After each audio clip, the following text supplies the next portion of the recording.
Itinanggi po ng NBI na may special treatment silang ibinibigay kay Sara Diskaya. Kanina humarap si Diskaya sa Malabon City Prosecutor dahil sa reklamong inihain ng lokal na pamahalaan. Saksi, si Sandra Aguinaldo. Bantay sarado ang kontratistang si Sara Diskaya nang ilabas siya sa NBI headquarters sa Pasay, patungo sa tanggapan ng Office of the City Prosecutor sa Malabon.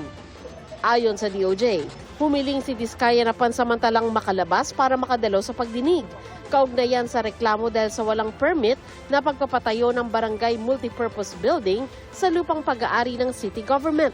Ayon sa Malabon LGU na naghain ng reklamo nitong Nobyembre, itinuloy umano ni Diskaya ang proyekto nang di kinokonsulta sa Malabon LGU. Naharap si Diskaya sa reklamong paglabag sa National Building Code of the Philippines at Anti-Graft and Corrupt Practices Act.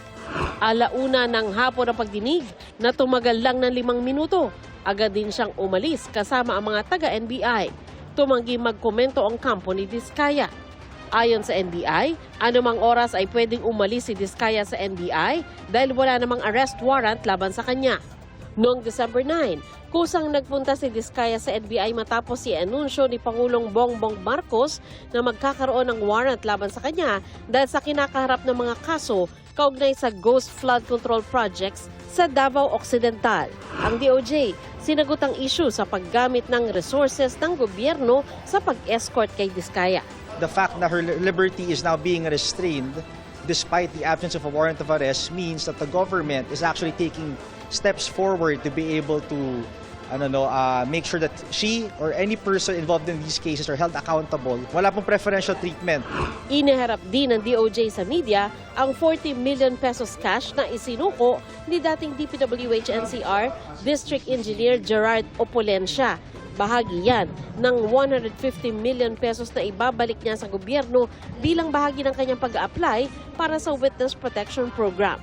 Makatutulong daw si Opulencia para patibayin ang mga kaso kaugnay sa mga flood control projects sa Bulacan. Lumabas po sa mga pag-uusisa ng ating prosecutors na isang elemento o isang bahagi sa mga may kinalaman at may nalalaman sa mga transaksyon na to ay si Engineer Opulencia. Kaya sa pag-uusisa po natin na makakatulong ang kanyang testimonya para mapatibay ang kaso ng ating Estado. Kasama si Opulencia sa mga pinakakasuhan ng Independent Commission for Infrastructure o ICI. Batay sa testimonya ni dating DPWH Undersecretary Roberto Bernardo, si Opulencia ang naghanda ng listahan ng mga proyektong pwedeng i-alok sa ilang senador. Taga-kolekta rin umano siya ng kickback. Pero paglilinaw ng DOJ, ang perang ibinalik ni Opulencia ay mula umano sa iba pang proyekto ng DPWH. Actually, yung kanyang testimonya ay patungkol sa mga kaso na nangyari sa Bulacan. Pero yung pagsasauli ng pera ay base doon sa mga transaksyon na iba na kinasangkutan niya nung siya ay nasa NCR pa. At yun ang pinagbasihan ng pagsasauli.